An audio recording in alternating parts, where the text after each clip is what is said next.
warahmatullahi wabarakatuh, sahabat sehati, sahabat Zakat TV. Senang sekali bisa menjumpai sahabat semua, dan di sini saya akan mengajak sahabat untuk berbincang tentang berbagai ilmu kesehatan. Dan kali ini saya akan mengajak sahabat untuk membahas tentang kolesterol. Seberapa jauh sih sahabat mengetahui kolesterol, apakah kolesterol baik, apakah kolesterol jahat, dan kita akan berbincang-bincang tentu saja dengan Dokter Novi. Dokter Novi. Silakan duduk dokter, yuk kita ngobrol sedikit ya. Baik sahabat Zakat TV, sahabat sehati.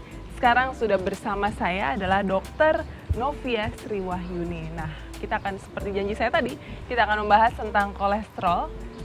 Seberapa paham sebenarnya nih dokter nih masyarakat tentang kolesterol, karena mungkin banyak yang belum paham ya sebenarnya. Mungkin di daerah-daerah atau di pedesaan juga belum tahu kolesterol itu apa sih gitu. Sebenarnya kebanyakan sih pasien-pasien yang di sini, terutama kan pasiennya juga banyak ya setiap harinya. Kebanyakan juga banyak yang kolesterolnya tinggi, mereka juga belum paham terlalu banyak tentang kolesterol. Yang mereka tahu bahwa kolesterol itu hanya pada orang gemuk saja. Seperti itu aja. Terus kalau untuk pengertiannya mereka juga belum, masih awam, masih jauh. Berarti memang awareness tentang kolesterol juga masih sedikit Iya. ya, masih tipis sekali Iya. ya. Boleh dijelaskan lagi dokter, sebenarnya kolesterol itu apa? Ya, kolesterol itu salah satu senyawa yang terdapat dalam tubuh kita yang sebenarnya dibutuhkan karena banyak fungsinya juga. Tapi apabila dia berlebih, kolesterol itu akan menjadi suatu penyakit dalam tubuh kita. Itu. Nah, berarti memang ada kolesterol yang sepemahaman saya ada kolesterol jahat dan kolesterol baik. Iya. Betul begitu ya dokter? Betul. Nah, itu seperti apa? Bisa dijelaskan? Untuk kolesterol itu sebenarnya kan terbagi-bagi, ada beberapa ya. Nah, yang kita sebut sebagai kolesterol yang jahat itu dinamakan LDL. Itu memang jahat, jadi karena dikatakan jahat itu dia itu terjadi penumpukannya ada di dinding pembuluh darah kita yang akan menyebabkan penyumbatan di pembuluh darah, itu yang dapat menyebabkan arteriosklerosis. Seperti itu. Artinya penyumbatan pembuluh darah. Iya, sebenarnya kan kolesterol itu kita itu kan dialirkan dalam tubuh melalui jantung dan otak. Apabila dia tersumbat, dia akan menyebabkan yang tadi arteriosklerosis itu menjadi penyakit jantung, stroke, seperti itu. Oke. Nah, kalau kolesterol baik sendiri gitu. Kalau kolesterol baik itu sendiri itu yang kita namakan HDL. HDL ini justru dia akan membantu membuang lemak-lemak atau kolesterol yang menempel tadi di pembuluh darah tadi. Artinya memang fungsinya HDL adalah untuk membersihkan LDL, Ya, begitu betul. ya. Tapi sekarang ini kan ya orang hanya melihat kolesterol itu jahat. Iya. Kolesterol itu jahat, kolesterol itu yang menyumbat darah gitu. Bagaimana kita bisa mengetahui kadar kolesterol baik kita, apakah kadar kolesterol jahat kita, apakah sudah seimbang, apakah memang yang salah satu lebih banyak atau gimana? Tanpa harus ke laboratorium misalnya gitu.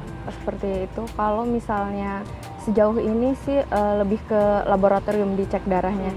Cuma untuk mengecek itu kan kita tidak hanya berpatokan pada orang yang gemuk atau yang karena yang kurus pun bisa tinggi.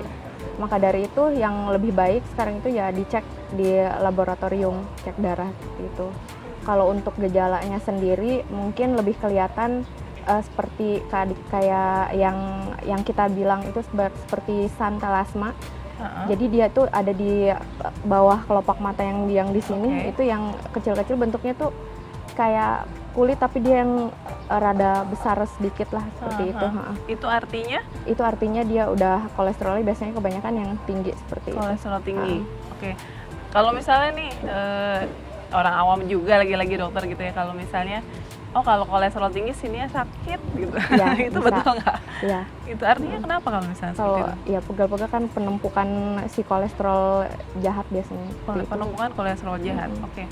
Sebenarnya apa sih dampak kolesterol? Kalau kolesterol baik, kolesterol jahat tadi sudah dijelaskan bahwa bisa memberikan penyumbatan darah, jantung, stroke gitu kan. Kalau kolesterol baik sendiri sebenarnya fungsinya apa? Kolesterol baik ya tadi. Selain untuk yang melawan LDL ya? Ya, yang tadi itu dia akan membersihkan kolesterol yang jahat tadi di pembuluh darah. Itu saja sih. Itu aja ya? apa saja sih penyakit selain jantung dan stroke yang juga dipicu oleh kolesterol jahat? Kolesterol itu selain ke jantung atau stroke, bisa juga pada orang yang dia mengalami gangguan metabolik endokrin seperti di diabetes mellitus atau bisa kita bilang kencing manis. Itu juga bisa. Ada satu lagi di nephrotic syndrome, itu gangguan di ginjalnya seperti itu. Jadi dia mengalami pembengkakan. Nah itu apa yang kita rasakan? Kalau yang mana? Yang ginjal? Yang ginjal itu biasanya dia gejala-gejalanya itu bengkak pada perut, terus di kelopak mata, kaki juga bengkak juga seperti itu, kencing juga tidak lancar. Kebanyakan karena awalnya itu dia pertama darah tinggi dulu, dia darah tinggi terjadi penyumbatan, kan harusnya kita terus mengalir tetap seperti itu. Dia terjadi penyumbatan, akhirnya terjadi kebocoran, ya bengkak seperti itu. Oke. Nah, apakah kolesterol jahat ini artinya bisa dicegah dengan mudah gitu? Iya. Selain dari pola makanan misalnya gitu, atau misalnya dari kehidupan kita sehari-hari, bagaimana cara menekan kolesterol jahat ini? Kembali lagi ke individu masing-masing. Pertama sih sebenarnya ada beberapa cara, pola hidup, terutama pola hidup yang kita harus jaga. Jangan terpacu sama dokter yang harus dengan obat terus-terusan. Kalau pola hidupnya tidak baik kan sama saja percuma. Jadi pertama ya pola hidup dulu, kurangin makanan yang berlemak terutama ya, seperti jeroan, terus kuning telur itu kan tinggi kolesterolnya. Terus sama daging-daging seperti itu. Oke. Yang paling tinggi ini mungkin yang bisa diingat-ingat ya, selain tadi ada kuning telur, terus apa tadi? Daging. Nah itu apakah memang artinya kan kita juga harus memperhatikan jumlah asupan? Iya. Artinya tapi kita tidak harus menghentikan itu gitu ya? Iya. Bagaimana kita bisa menjaga itu, Dok? Ada beberapa range-nya, misalnya kayak di cumi itu, cumi-cumi istilahnya kan seafood ya. Seafood itu asupan kolesterol yang baik itu sebenarnya dibatasin 300 mg per 100 gramnya. Apabila lebih dari itu kan dia malah justru makin menambah ininya kolesterolnya. Tapi untuk yang sudah terdeteksi dia kolesterolnya tinggi, itu batasan asupannya 200 mg per 100 gramnya. 200 mg per 100 gram. Beda lagi pada telur puyuh itu lebih tinggi, 324 mg. Padahal itu anak-anak ya, kalau misalnya itu harus telur puyuh misalnya gitu. Kita jeda dulu, Dokter. Iya. Sahabat Sehati, sahabat Zakat TV, jangan kemana-mana karena nanti masih di Sehat Islami kita akan membahas lebih dalam tentang kolesterol. Tentunya bagaimana sahabat bisa mengatur pola makan dan pola hidup untuk mencegah kolesterol jahat. Jangan kemana-mana, tetap di Sehati.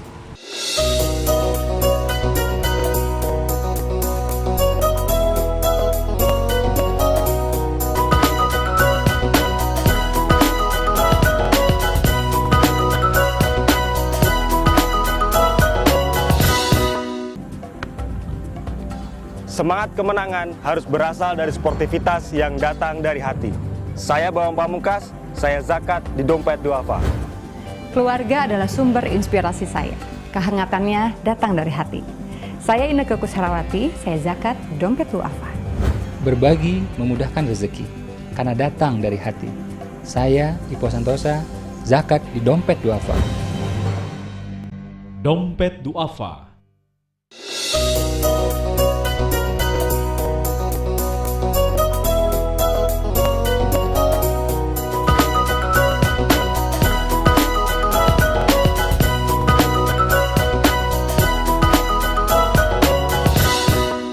Masih di Sehati, Sehat Islami. Waduh, hujan-hujan gini sahabat. Tuh belakang kita lagi hujan nih. Dingin-dingin gini sebenarnya enaknya makan yang hangat-hangat, makan gorengan atau makan soto daging. Ya nggak? Tapi itu konon mengandung kolesterol tinggi ya, Dok ya? Betul. Berarti pikir-pikir dulu deh kalau misalnya makan. Kita lanjutin lagi nih. Kebetulan kita akan bahas soal makanan ya, Dokter. Iya. Gorengan nggak boleh ya, Dok? Hujan-hujan gini enak loh, Dok, makan gorengan.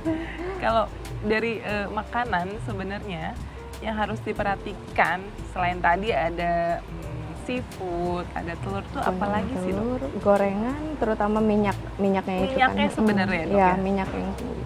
Seperti Kemudian itu. apa lagi dok? Minyak kan mentega seperti itu tinggi kolesterolnya. Santan juga ya Santan, dok iya. ya. Nah sebenarnya kalau misalnya normal yang harus dijaga kadar kolesterol dalam darah itu berapa sih? Apakah memang tergantung dari umur, usia, atau misalkan jenis kelamin, atau bagaimana? Kalau untuk kolesterol biasanya kita ada range-nya, kolesterol seperti kolesterol total itu kurang dari 160 160 mg itu per desiliter. Untuk dewasa, Iya. laki-laki dan perempuan? Iya, sama. Oke. Itu terus kolesterol juga kan ada yang tadi ada yang baik sama yang jahat. Untuk HDL-nya sendiri itu kurang dari 35, kalau yang LDL-nya itu kurang dari 150 juga. 150 juga. Gitu. Kalau lebih dari itu, Lebih dari itu artinya ya tinggi. artinya harus Harus dijaga ayo diturunin. pola hidup. Pola hidup. Kenapa kolesterol? Dulu kita beranggapan bahwa kolesterol itu identik dengan orang gemuk, Iya, ya kan? Tadi ternyata dokter juga cerita bahwa di rumah sakit ini juga tidak hanya orang gemuk saja yang Iya, menderita betul. kolesterol tinggi. Bahkan sahabat saya atau teman saya pun juga ada yang Ada. mengalami kolesterol tinggi, padahal tubuhnya mungkin lebih kecil dari saya gitu. Sebenarnya kenapa bisa seperti itu dok? Artinya kan seharusnya nggak tahu ya, mungkin bayangan saya ketika gemuk berarti lemaknya juga banyak, kan ya kan? Iya. Ketika kurus lemaknya sedikit, tapi ternyata kolesterol dalam darah pun tinggi. Iya, itu untuk orang yang kurus sendiri, apabila kolesterolnya tinggi itu biasanya karena pola hidupnya juga nggak dijaga, asal makan aja mungkin ya, kuning telur, bakso atau daging Saya kayak suka gorengan, kayak gitu. Jadi nggak semuanya yang gemuk itu kolesterolnya tinggi, ada yang gemuk tapi dia kolesterolnya rendah juga, nggak jadi patokan juga. Nggak bisa jadi patokan. Iya. Bagaimana dengan usia? Usia mempengaruhi juga. Usia seberapa besar pengaruh usia? Usia itu ya kurang lebih 70 sampai 90%.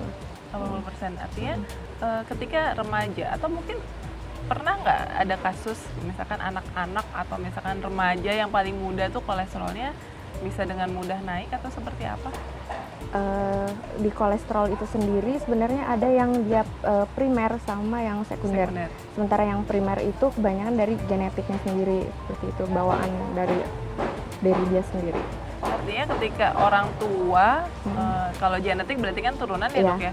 Kalau orang tua kolesterol tinggi, ada kemungkinan anaknya juga bisa tinggi kolesterol itu seperti Tapi apa? tidak selalu. Tidak selalu. Tidak selalu. Berarti lagi-lagi tergantung pola hidup. Pola hidup.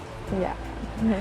Kita kembali lagi ke makanan. Jadi tadi kita sudah melihat atau membahas gejala awal dari kolesterol. Iya. Gejala awal dari kolesterol. Ada yang sakit, Ada yang pegal-pegal ada di yang belakang. pegal-pegal, ya kan? Ada pegal-pegal di belakang, Ada yang santalasma itu. santalasma. Apakah ada gejala lain dok yang harus diperhatikan? Oh berarti kayaknya harus cek nih kolesterol. Biasanya tergantung dia penyakit yang penyertanya itu. Kalau kayak penyakit jantung koroner itu kan otomatis dia udah dari dulu kan terjadi penumpukan yang tadi saya bilang arteriosklerosis itu, tahu-tahu udah numpuk, tahu-tahu udah sakit jantung aja nggak ketahuan kan. Kebanyakan orang sih karena tidak mencek diri ke laboratoriumnya gitu. Kurang dijaga, terus olahraga mungkin kurang, seperti itu. Itu dia tuh dok, olahraga. Pola hidup seperti apa sih dok yang harus kita bangun nih supaya kolesterolnya juga terjaga gitu? Dari segi makanan kita harus tetap menjaga, kemudian olahraga, yang pasti ya diet kalau misalnya udah ketahuan kolesterolnya tinggi. Karena penyakit kan banyak yang menyertai kalau kolesterol. Sekarang ke penyakit mbak. Tadi mbak lagi dokter. Tadi sudah sempat disebutkan bahwa penyakit degeneratif yang disebabkan oleh kolesterol antara lain adalah jantung dan stroke. Apakah ada penyakit lain dok? Iya, ada. Seperti penyakit metabolik endokrin, diantaranya diabetes mellitus, nephrotic syndrome. Itu apa tuh dok? Bahasa Nephrotic. Indonesianya. Kenapa? Bahasa Indonesianya apa dok? Nephrotic syndrome. Iya, nephrotic syndrome. Terus sama satu lagi biasanya pada alkoholik. Pada alkoholik. alkoholik. Artinya memang alkohol juga memicu Iya. tingginya kolesterol dalam tubuh ya. Mm. Bu? Oke. Bagaimana dengan apa ya pola hidup sehat, berolahraga? Seberapa banyak pengaruhnya terhadap penurunan kolesterol? Kurang lebih ya 70-90% karena kan kita harus membakar kalori dalam tubuh kita kan. Percuma kalau masuk intake-nya banyak tapi output-nya enggak kan dia malah numpuk gitu. Seperti itu. Terus satu lagi konsumsi sayuran saat buah-buahan karena dia antioksidannya tinggi kan. Antioksidan tinggi artinya juga Membuat bisa kolesterol bisa membuat turun juga. kolesterol. Oke dokter, kita akan jeda dulu setelah ini, tapi nanti kita akan ngobrol lagi ya. Ya. Sahabat Sehati, sahabat sehat Islamis, kita akan kembali lagi masih di Sehati dan nanti akan membahas lebih dalam lagi bagaimana cara pengaturan pola hidup dan juga bagaimana pengaruh olahraga terhadap penurunan kolesterol. Masih di Sehati, start lagi.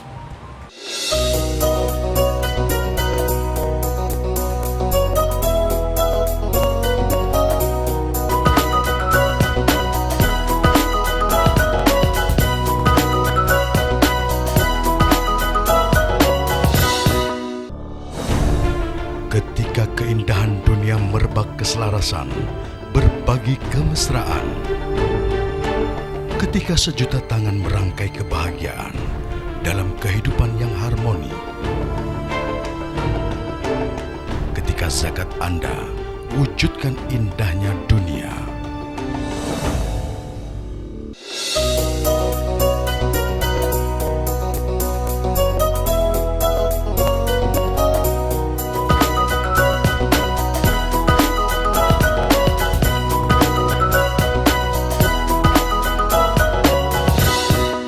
Sahabat Zakat TV masih di Sehati, Sehat Islami, dan kita masih membahas tentang kolesterol, masih dengan Dr. Novi. Kita bahas lebih dalam lagi ya.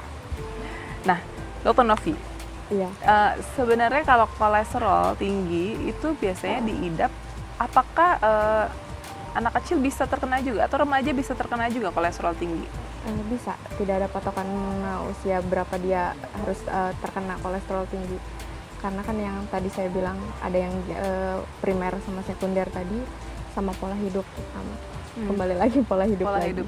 Bagaimana dengan pola hidup yang kalau dokter lihat nih di Jakarta terutama atau di Indonesia pada umumnya, pola hidup masyarakat Indonesia? Pola hidupnya berantakan. Oh, berantakan. Sahabat berantakan gitu.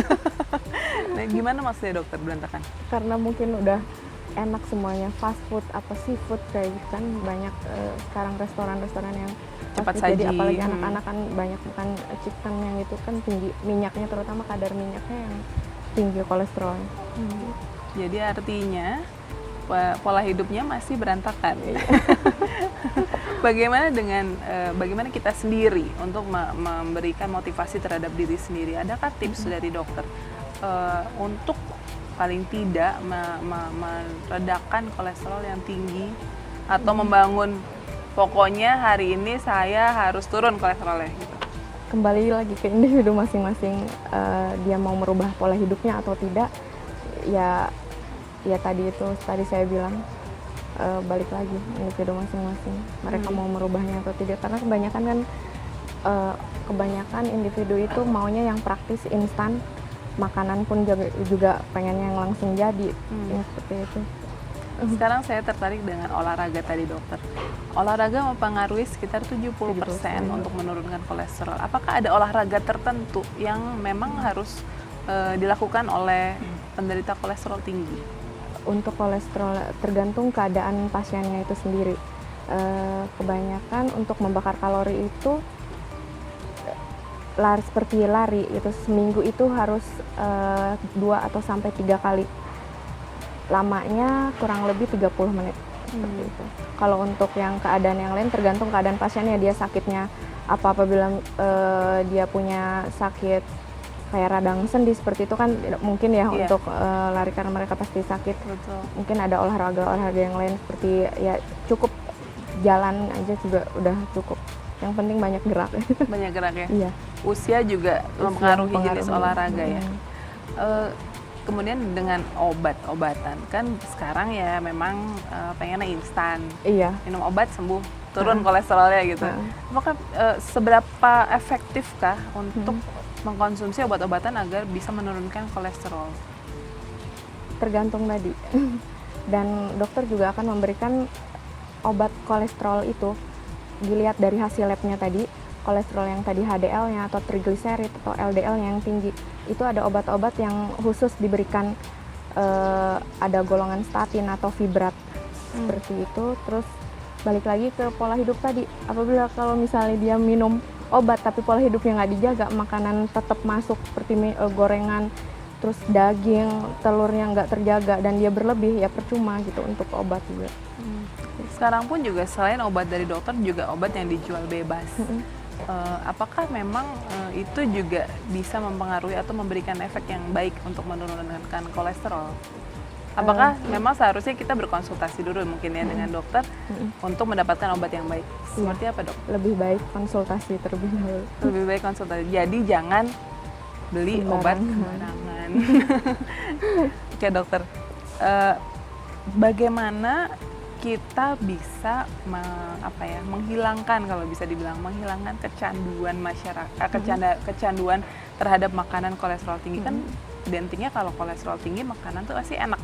Iya, yang enak. Iya kan, pasti yang enak-enak gitu. Kadang-kadang malah orang tua saya pun ketika ada, iya nih si bapak ini kolesterolnya tinggi misalnya, oh berarti pasti makannya enak-enak deh gitu. Nah itu bagaimana menghilangkan kecanduan itu? Adakah caranya? Tips deh dari dokter. Agak susah sepertinya. Agak susah ya? Susahnya kenapa, Dok? Apalagi kalau misalnya individunya itu banyak kan pada bandel. Banyak kan bandel-bandel Maunya itu. ini aja, kalau udah kena sakitnya baru mereka mau kan. Ini, Dok, bagaimana mengganti makanan yang enak itu tadi, misalkan dengan makanan yang sehat? Sebenarnya bisa aja, hanya harus dibatasi itu aja. Jangan terlalu berlebihan yang makan hari ini makan telur, besok telur lagi, terus atau daging tiap hari seperti itu. Lebih baik diganti seperti minyak goreng itu kan sama margarin kayak gitu, mentega. Lebih baik tuh yang bagus tuh minyak kedelai atau minyak bunga matahari, itu yang bagus. Minyak bunga matahari? Iya. Kalau olive oil? Bagus juga. Olive oil juga bagus. Oke. Apalagi, Dok? Kalau untuk telur ya paling hanya dibatasi, yang lainnya itu dibatasi saja. Oke. Kemudian tips yang lain, Dok, dari sisi olahraga misalnya gitu? Banyak makan sayur, Banyak serat, makan buah. sayur, serat dan buah. Oke. Apalagi, Dok? Udah. Ya udah. Udah. Kalau misalkan lagi-lagi sekarang saya mau melihat pola hidup masyarakat di kota besar terutama ya. Sekarang ini kebanyakan pasangan orang tua adalah pasangan yang berkarir, artinya tidak kurang mengontrol gaya hidup atau bahkan juga kurang mengontrol anak-anak di rumah. Bagaimana kita tahu bahwa anak-anak yang ada di rumah ini cukup sehat, atau misalkan makanan yang diasup juga sehat dan artinya kolesterol pun bisa terjaga sampai nanti dewasa? Ya, itu harus dikontrol dari orang tuanya sendiri. Jadi misal makanan 4 sehat 5 sempurna kan tetap harus, asal jangan yang lauknya yang banyak gitu, yang berlebihan itu kan. Telur sampai sekali makan 2 atau 4 itu kan nggak bagus juga.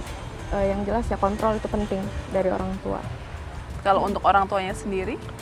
Tergantung orang tuanya, dia mau hidup sehat atau tidak. Lagi-lagi balik lagi ke individu masing-masing. Terima kasih Dr. Novi untuk waktunya siang ini dan juga berbagi ilmunya tentang kolesterol, Dokter. Iya, sama-sama. Sahabat Sehati, sahabat Islami, itu tadi perbincangan saya dengan Dr. Novi tentang kolesterol, baik itu kolesterol jahat maupun kolesterol baik, dan juga bagaimana pola makan dan pola hidup serta pengaturan olahraga yang tepat untuk mengurangi kolesterol buruk dalam tubuh kita.